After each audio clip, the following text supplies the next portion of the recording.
Olá, sétimo ano.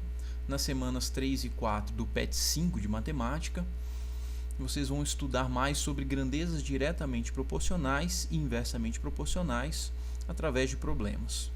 O primeiro problema aqui, a gente tem a seguinte situação. Júlio, ele trabalha numa empresa no seguinte esquema. A cada 16 dias ele trabalha em São Paulo e tem direito a 3 dias de folga. Ele quer viajar com a família e decidiu acumular suas folgas. Então, a cada 16 dias trabalhados, ele tem direito a 3 dias de folga. Nessa intenção, ele trabalhou 96 dias sem folgas. Diante do exposto e mantendo o padrão do número de dias trabalhados e o número de folgas, responda as questões. Quantos dias de folga Júlio terá por ter trabalhado 96 dias? Reparem que essas grandezas são diretamente proporcionais, ou seja, quanto mais dias de trabalho, mais dias de folga na mesma proporção ele obtém. Então vamos calcular aqui. 96 dias de trabalho. Para ele ter folga, 3 dias de folga, ele tem que trabalhar 16. Então basta eu pegar 96 e dividir por 16. Aí a gente tem 6, mas não é 6 dias, não são 6 dias de folga, porque a cada 16 trabalhado ele tem 3 de folga, então eu tenho que multiplicar esse valor por 3 para saber quantos dias de folga ele vai ter. 6 vezes 3, 18 dias de folga nesse esquema.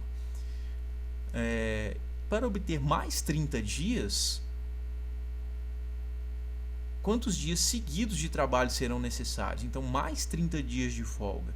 Então, eu vou pegar aqui esses 30 dias. Agora, eu vou dividir por 3, que é o número de folgas, que é igual a 10. E vou multiplicar por 16, resultando em 160 dias trabalhados. A mais, Então, resposta, 160 dias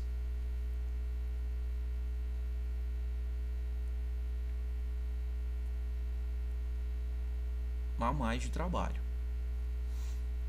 Se Júlio trabalhasse 60 dias seguidos, ele conseguiria quantos dias de folga? Bom, 60 dias dividido por 16, fazendo as contas aí, a gente tem 3,75.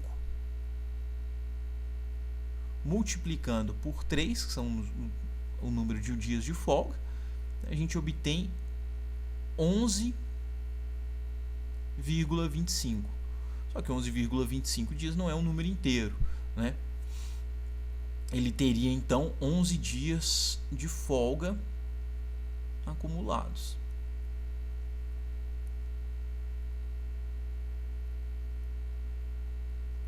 Bom, se em 60 dias de trabalho o número de folgas não foi exato, quantos dias precisaria trabalhar para completar o período e obter o benefício? Bom,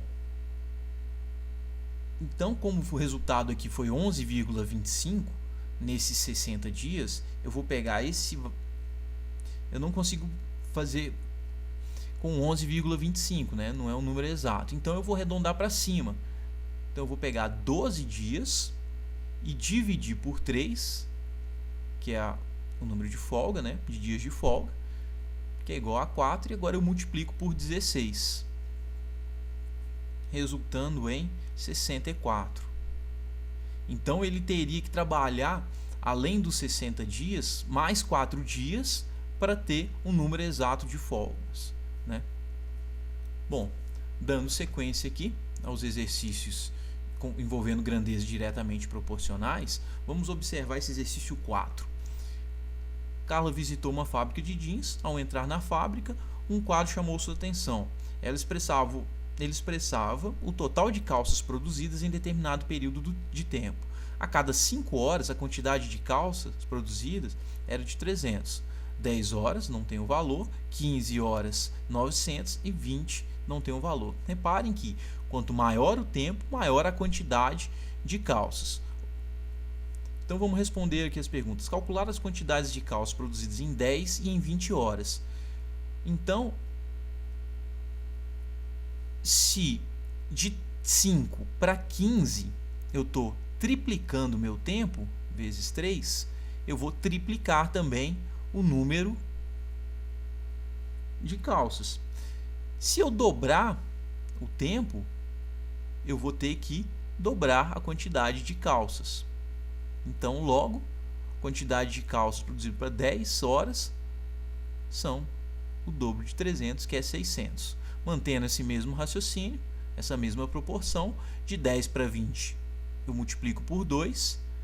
Então, 600 vezes 2, eu tenho 1.200 calças produzidas em 20 horas. Compreender e relatar o que acontece com a quantidade de calça em relação ao tempo, né? Quanto maior o tempo, maior a quantidade de calças, né? Elas são grandezas diretamente proporcionais. Agora, na semana 4, nós vamos falar de grandezas inversamente proporcionais, né? Aquelas grandezas em que, ao aumentarmos uma, a gente diminui a outra na mesma proporção, ou diminuindo uma, a gente aumenta a outra na mesma proporção, tá? A gente pode pegar aqui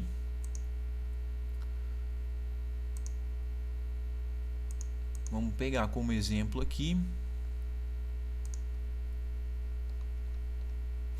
o exercício 3. O quadro abaixo relaciona a quantidade de máquinas idênticas funcionando juntas, utilizadas para produzir 1.500 quilos de ração para animais e o tempo gasto nessa produção. Reparem uma coisa: quanto maior a quantidade de máquinas, menor o tempo em dias para produzir essa quantidade de ração. Então a gente tem, numa mesma proporção, grandezas inversamente proporcionais, tá? Quando a quantidade de máquinas triplica de 3 para 9, o que acontece com o tempo? Se é na mesma proporção, se eu triplico aqui, olha, multiplico por 3, se são inversamente proporcionais, eu vou dividir por 3, né? Eu divido por 3. Né? É isso que acontece. A quantidade de máquinas e o tempo gasto na produção de 1.500 quilos de ração para animais são grandezas direta ou inversamente proporcionais. Como a gente vem dizendo, inversamente proporcionais. Porque uma aumenta, a outra diminui na mesma proporção. Então, mantendo a regularidade observada nessa tabela, quais são os valores de x e de y? Bom, reparem só. Vamos considerar essa primeira e terceira coluna para encontrar o valor de y. A gente tem aqui uma diminuição pela metade. Eu estou dividindo por 2. Logo, eu vou multiplicar por 2. Né?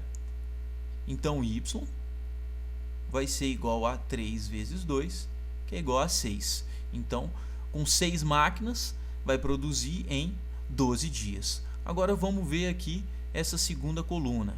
Né? Vou colocar aqui o 6 aqui. Reparem que de 3 para 4 máquinas, né, eu estou aumentando o número de máquinas, o que acontece com o tempo? Então, basta eu fazer o seguinte: o tempo aqui, esse x, ele vai ser 3/4 da quantidade inicial. Vai reduzir em 3/4. Já que o número de máquinas aumentou, o tempo vai reduzir em 3/4. 3/4 de 24 é 18.